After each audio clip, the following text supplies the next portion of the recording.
conférence Risque Pays Côte d'Ivoire 2023. Mesdames et messieurs, nous avons assisté au panel numéro 1 sur la stratégie pour une décentralisation économique effective en Côte d'Ivoire. Et nous recevons à présent Monsieur Yensié, qui est le directeur général du port autonome d'Abidjan. Bonjour monsieur. Madame, bonjour. Et merci d'être avec nous. Alors, pouvez-vous me dire quels sont les projets envisagés à long terme par le port autonome d'Abidjan pour contribuer au développement économique de la Côte d'Ivoire? Merci, madame, de me donner l'opportunité, dans le cadre de cette conférence pays, de projeter un peu le port dans le futur pour le développement de la Côte d'Ivoire. Juste noter que de 2011 à aujourd'hui, le port a fait un grand bond en avant pour être à la hauteur de l'attente des acteurs économiques dans un pays qui est en plein essor économique. Et en l'espace de 10 ans, avec l'appui de l'État de Côte d'Ivoire, ce sont 1100 milliards de francs CFA qui ont été investis pour moderniser toutes les infrastructures portuaires. Et cela permet aujourd'hui au port d'Abidjan de se hisser quand même en termes d'infrastructures au rang des premiers ports de la sous-région et pourquoi pas de l'Afrique. Ce qui nous permet aujourd'hui de pouvoir recevoir des navires de 15 000 boîtes qui viennent d'Asie directement et qui peuvent permettre aussi le développement le transportement au port d'Abidjan. Le port d'Abidjan, donc, a tenu sa position de catalyseur pour l'économie ivoirienne, étant entendu que c'est par le port que tout rentre et tout sort. Et le trafic portuaire, on dénote un peu de la vitalité de notre économie. En cela, je veux dire que la Côte d'Ivoire va bien, l'économie ivoirienne va bien. Le port autonome d'Abidjan va bien aussi, puisque cette année, nous avons fait pratiquement 30 millions de tonnes, dont 800 000 conteneurs. Et nous espérons, en 2023, en cette période, faire plus de 1,05 million de conteneurs et de 32 millions de tonnes. Donc, les perspectives sont bonnes. Effectivement, comme vous l'avez dit, on ne s'arrête pas sur l'instant, on se projette. Et nous projeter suppose un peu qu'on anticipe un peu sur les besoins de l'économie. Un des facteurs importants qu'il faut noter, c'est que le port d'Abidjan souffre aujourd'hui d'un manque de zones industrielles, parce que, effectivement, comme pour beaucoup de ports africains, la ville a rejoint le port qui était anciennement un peu en dehors de la ville. La ville a rejoint au port et l'interface ville-port pose problème en termes de congestion. Et souvent, c'est pas que les ports à l'intérieur soient congestionnés. Nous, aujourd'hui, on a fait beaucoup d'investissements qui permettent d'assurer l'essentiel à l'intérieur du port. Et les opérations à l'intérieur du port se feront sûrement sans trop de dommages. Mais sortir du port, aller faire les livraisons, c'est un problème. Arriver au port pour déposer les marchandises, c'est un problème. C'est lié à la congestion de la ville qui finalement se retrouve, qui obère un peu les performances du port d'Abidjan. Et l'idée aujourd'hui, c'est de faire en sorte que, par rapport à la configuration du port, qu'on puisse avoir des voies de sortie connexes, des voies supplémentaires qui permettent de contourner la ville et accéder à l'axe d'autoroute du Nord qui permet de drainer tout à l'intérieur du pays ou de recevoir tout de l'intérieur du pays. Et le projet majeur aujourd'hui, c'est d'arriver à faire un tunnel sur le canal de Vridi qui permettrait au port d'accéder à une réserve foncière de 3000 hectares. Comme je l'ai dit tantôt, il n'y a plus de réserve foncière pour la zone industrielle, mais ce tunnel permettra d'accéder à une réserve foncière de 3000 hectares. Et de cette réserve foncière, il est possible de sortir de la ville sans passer par le plateau. Et monsieur, ce tunnel dont vous parlez, ce sera un projet qui serait mis en place en combien de temps? En fait, je voudrais simplement vous dire que c'est un besoin pour le port, mais c'est pas un projet portuaire. C'est pas quelque chose qui a déjà été qui est en cours de réflexion aujourd'hui, qui est bien avancé en termes de réflexion, mais qui dépend pas du port, qui est un aménagement du territoire. L'aménagement du territoire, c'est pas le port. Voilà. Ça dépend de l'État, du ministère de l'équipement. Vous êtes en collaboration forcément. Oui, bien sûr, nous sommes même initiateurs, on est là toujours pour pousser. Mais en même temps, c'est pas nous qui tenons les manettes. Si c'était nous, c'était peut-être depuis avant-hier, ce serait fait. Mais on a ce besoin-là pour accéder justement à nos réserves foncières portuaires et avoir notre route qui sorte du port en passant par Jacquesville.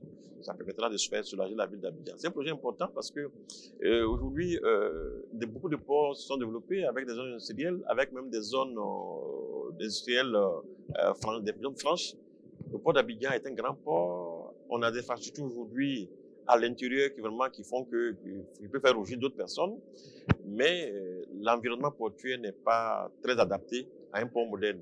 Il s'agit aujourd'hui de faire en sorte que par cette infrastructure-là, on arrive vraiment à développer une zone industrielle qui crée forcément un trafic supplémentaire pour le port et qui va améliorer la performance de la plateforme portuaire. Qui dit plateforme portuaire, c'est l'ensemble. Aujourd'hui, quand on parle des ports performants, c'est le traitement de la marchandise dans le port, mais c'est aussi sur le chemin. Le chemin de fer, c'est la route. Quelqu'un qui est assis à Bamako ou à Ouagadougou, quand il attend sa marchandise, même quand ça fait des jours sur la route, il va dire ça vient d'Abidjan. Abidjan, c'est difficile. Bon, en fait, ce n'est pas que le port. Donc, la performance de la plateforme portuaire, c'est et le port autonome et le port par ses infrastructures. C'est aussi l'État par la célérité des opérations douanières. C'est aussi la qualité des infrastructures routières. C'est tout ce qui rentre comme administration qui traite des aspects portuaires. Et aujourd'hui, l'État travaille un peu à améliorer tout ça. Nous, aujourd'hui, notre projet principal, effectivement, c'est d'arriver à accéder à la zone industrielle pour permettre de booster le développement du port. Mais parallèlement à cela, effectivement, le port doit continuer à être à la hauteur en termes d'infrastructure. Je pense que c'est presque le cas. Mais en termes de célérité des opérations, nous butons aujourd'hui sur le fait qu'on n'a pas un guichet unique des commerces extérieurs.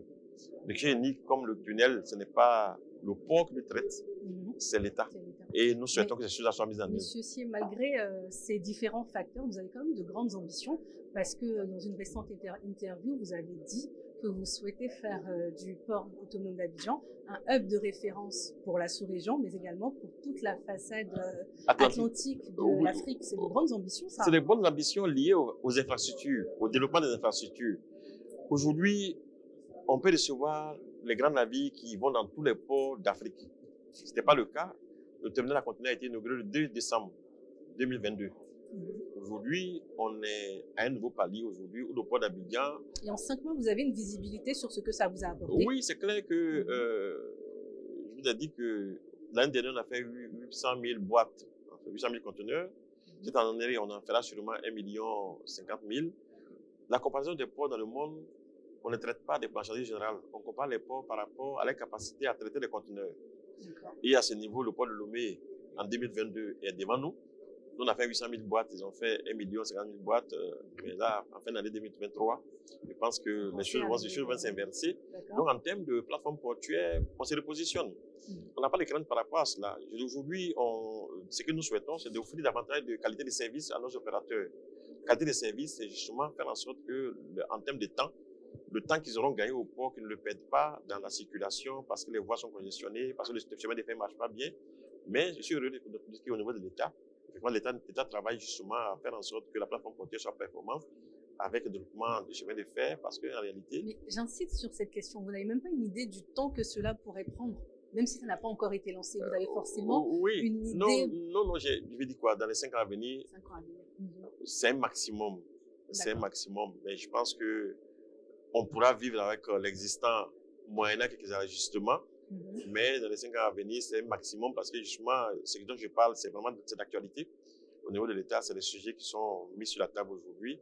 Et quand vous connaissez la volonté du chef de l'État d'aller vite pour les projets, quand c'est mis sur la table, généralement, ça va assez vite.